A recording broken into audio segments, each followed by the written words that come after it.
사실 문화 예술 이런 얘기할 때 우리가 그거 나랑 좀 상관없는 거, 고상한 거, 먹고 사는 일하고 좀 무관한 것, 혹은 TV에서 전시 이런 게 나오면 그렇게 재벌이 등장을 합니다. 마치 저런 사람들만 가는 데가 아닐까 이런 생각이 들기도 하는데, 이런 선입견, 고정관념 완전히 깨준 유튜브 채널이 하나 있어요.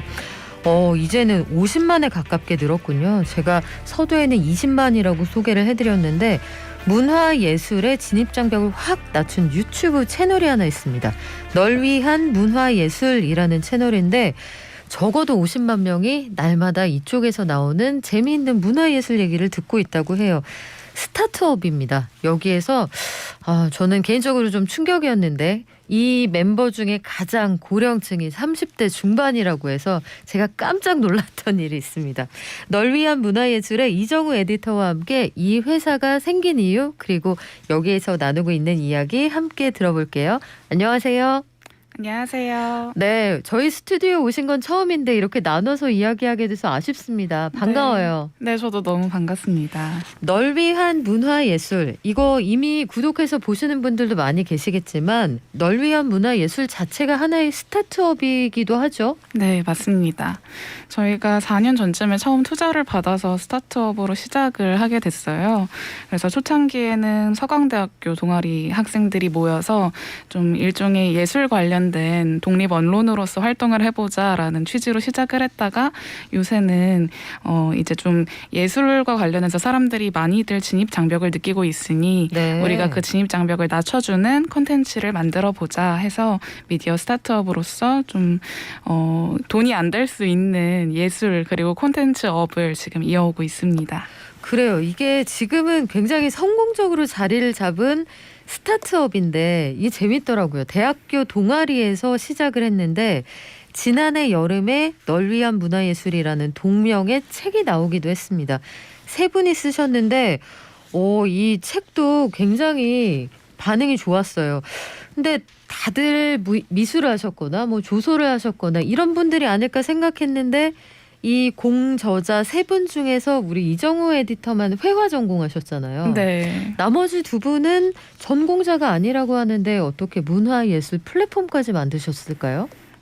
저희 팀원들 전공이 말씀해 주신 것처럼 저만 미술을 전공을 했고, 다른 팀원분들 뭐 철학과도 계시고 심리학과, 경영학과, 영문과 굉장히 다양한데요. 저희가 이 사업을 시작하면서 당시에 좀 시장 조사를 하고 또 타겟 조사를 하면서 발견한 것이, 우리나라 예술 콘텐츠가 좀 너무 지나치게 고급화되어 있고 어렵다는 걸 발견을 했습니다.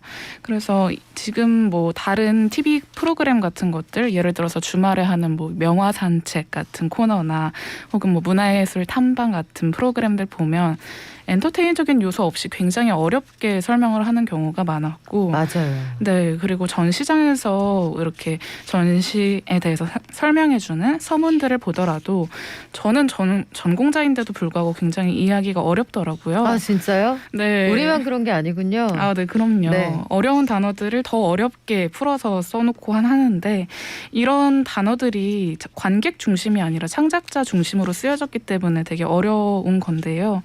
이런 것들을 보면서 우리가 관객들을 위해서 좀 쉽게 풀어줘야겠다라고 생각을 했고, 이 과정에서 좀 최근에 많은 관객들이 오프라인보다는 온라인 매체, 그리고 그중에서도 영상에 더 익숙하게 소비를 하고 있으니까 유튜브를 활용해서 이런 솔루션이 될 수 있는 컨텐츠를 제작해보자라는 좀 판단이 섰고, 이 과정에서 회화를 전공한다는 것은 사실 뭐 저 하나로도 충분했고, 지금은 컨텐츠 업을 제작하는 팀원들이 모이면서 더 많은 힘을 내고 있습니다. 그러고 보니까 널 위한 문화예술에서 다뤘던 여러 가지 콘텐츠들이 굉장히 혹하는 게 많았어요. 저는 개인적으로 그게 참 재밌었습니다. 조선시대 남자들도 남자는 핑크였다. 네. 그러니까 남자들의 도포자락이 남자라면 핑크지, 이런 게 유행이었다는 고소식하고, 왜 펜의 전성시대에 아직도 연필은 승승장구하는가, 이런 콘텐츠들이 아주 접근한 방식이 재밌었는데, 2018년에 시작해서 횟수로 5년 차예요. 그리고 기간으로 따지면 4년밖에 안 된 건데, 지금 유튜브, 인스타그램 다 포함해서 SNS의 총 구독자 수가 거의 50만 명에 가깝단 말이죠. 처음에 시작을 할 때 그 팀에서도 아 이게 돈이 되겠어 했다라고 고민들을 하셨다는데 사업 초반에 이 정도까지 인기가 있을 거라고 예상을 하셨습니까 정말? 좀 분명히 명확한 타겟이 있고 이 타겟들이 느끼고 있는 좀 불편한 지점들, 아쉬운 지점들이 또 저희 눈에 선명하게 보였어서 저희가 이 안에서 어떤 역할을 할 수 있겠다라는 건 확실히 보고 들어가기는 했었는데요. 그럼에도 불구하고 이 정도로 수요가 커질 것이다는 까지는 예측은 못했던 것 같아요. 저희가 좀 이 시장에서 미술, 공연 뭐 이런 식으로 확장해 나가면서 좀 규모를 키울 수는 있겠지만 저희 타겟 자체의 규모가 커질 거다라는 것까지는 아직까지는 그때까지는 예측을 좀 못했었던 부분이 있었는데 말씀해주신 것처럼 최근에 정말 급속도로 미술에 관심 갖는 사람들이 많이 늘어난 것 같습니다. 이정우 에디터가 직접 현장에 가서 직접 사람들을 만나서 강의를 해주거나 도슨텐처럼 전시를 좀 안내해 주시기도 하는데 실제로 저도 체감하는 게 최근 몇 년 사이에 전시회를 가거나 그림에 관심 갖는 사람이 부쩍 늘었거든요. 네. 그리고 또 하나의 트렌드는 이런 것들을 굉장히 SNS에 활발하게 공유를 하세요.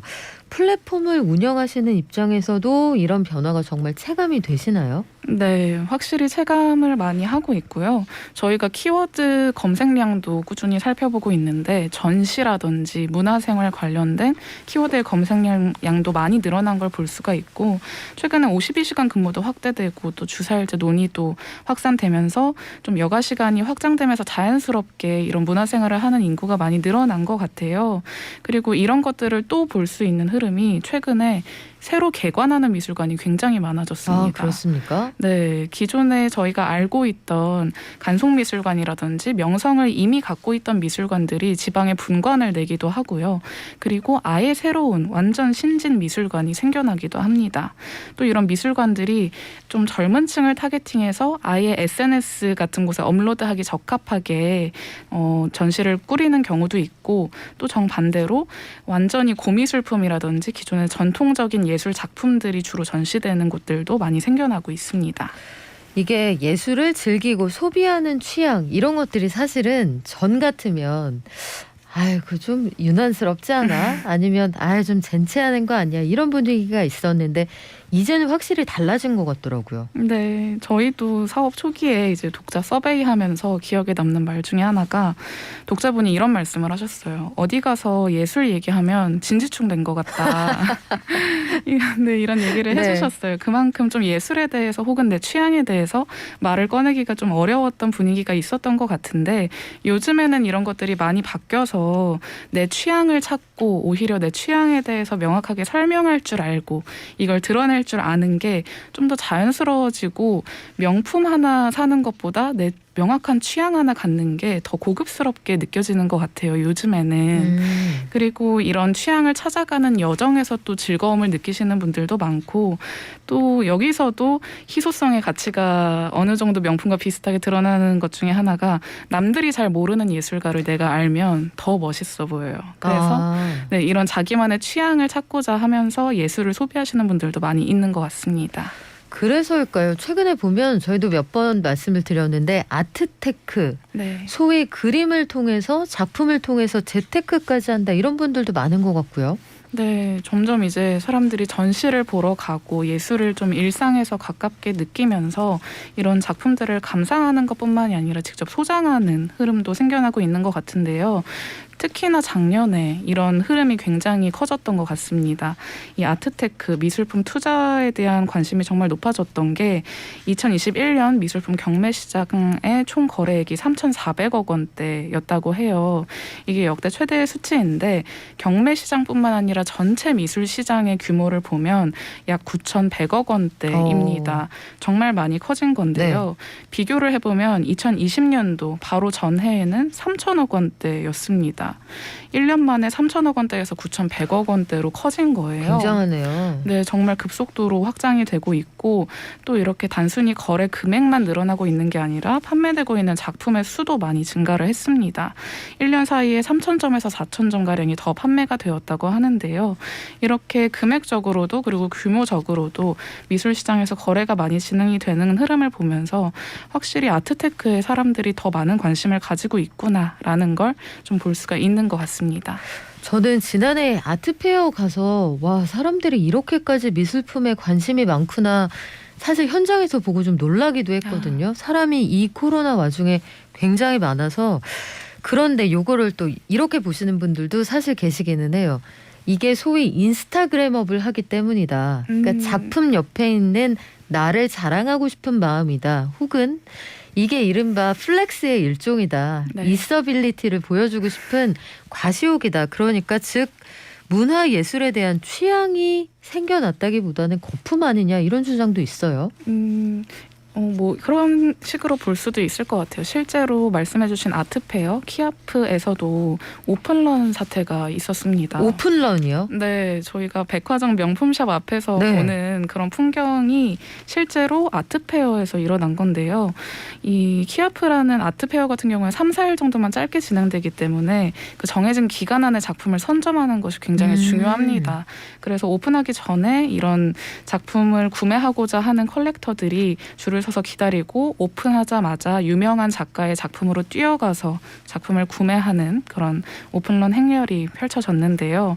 관계자들 여기 이 키아프 행사장에서 실제로 지켜본 관계자들에 따르면요.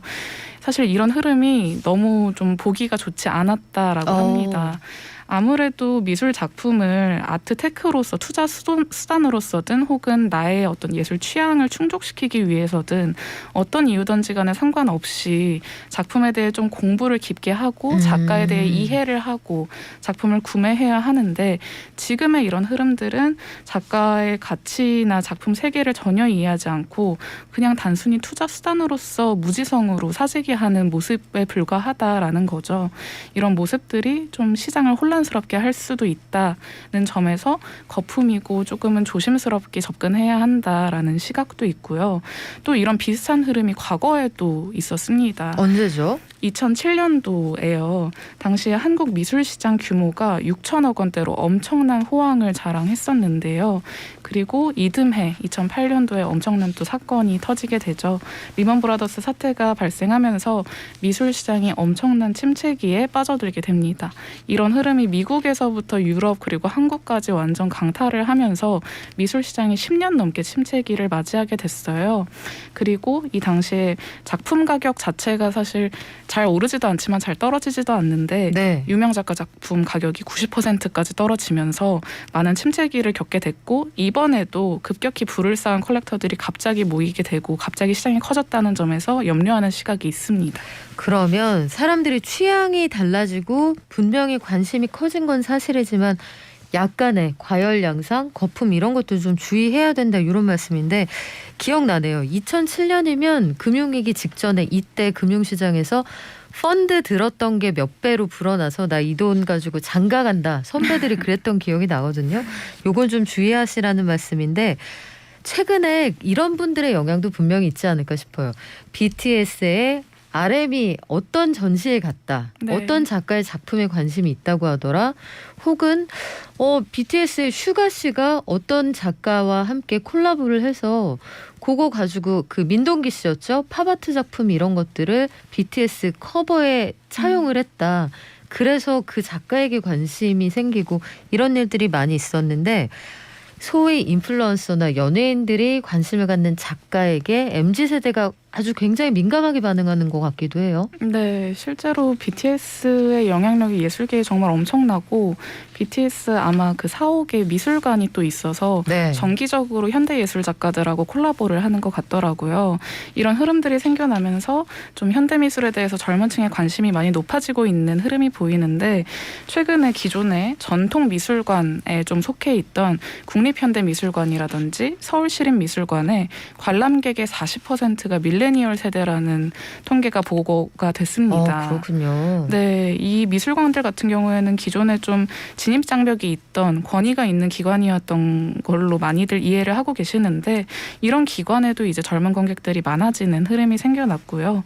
또 단순히 관람을 넘어서 젊은 층에서도 이제 작품을 구매하는 컬렉터들이 많이 생겨나면서 아예 젊은 컬렉터를 타겟팅한 미술 작품들도 등장을 합니다.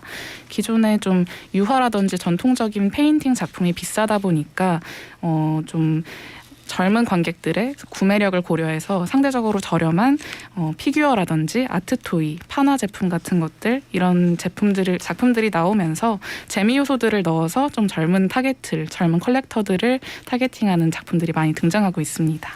오늘 시간이 짧아서 너무 아쉬운데 마지막으로 우리 산책하듯이 날씨가 풀리고 있으니까 가볍게 문화예술 즐기고 싶은 우리 청취자들에게 이렇게 즐겨보세요 하는 팁이 있을까요?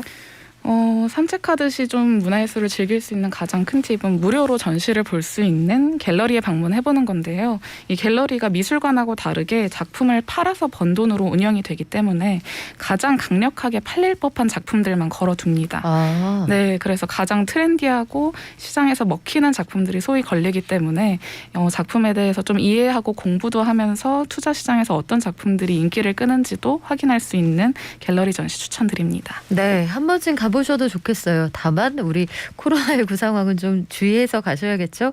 지금까지 널 위한 문화예술의 이정우 에디터와 함께했습니다. 고맙습니다. 감사합니다.